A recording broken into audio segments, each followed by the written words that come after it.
जवळपास 150 पेक्षा जास्त जागांवर भाजपनं आघाडी घेतलेली आहे. दुसरीकडे तमिळनाडूमध्ये टीव्हीके जो थलपती विजयचा पक्ष आहे त्या पक्षानं देखील जोरदार मुसंडी मारली.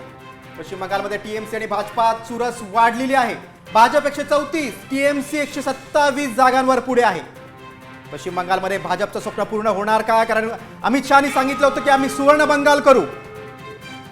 भाजपच्या घोषणापत्रामध्ये वचननाम्यामध्ये अनेक घोषणांचा पाऊस होता आणि आता बघतोय आपण की भाजपचे शुभेंदू अधिकारी देखील पिछाडीवर आहेत. शुभेंदू अधिकारी हे विरोधी पक्षनेते होते आणि मुख्यमंत्रीपदाचा चेहरा होते.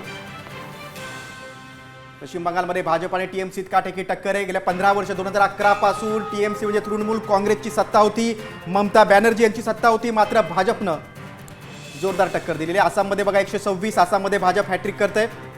काँग्रेस 28, इतर 4.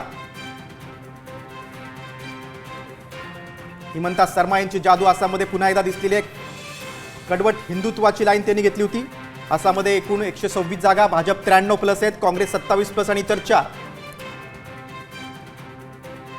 दुसरं केरळ राज्य. केरळमध्ये बघा 50 डाव्यांची सत्ता यापूर्वी तिथं होती. काँग्रेस 86 पेक्षा जास्त जागांवर आघाडी घेतलेली आहे. भाजप 3. भाजप फार काय चमकदार कामगिरी करू शकला नाही. भाजपने केरळमध्ये देखील जोर लावला होता. इतर 1.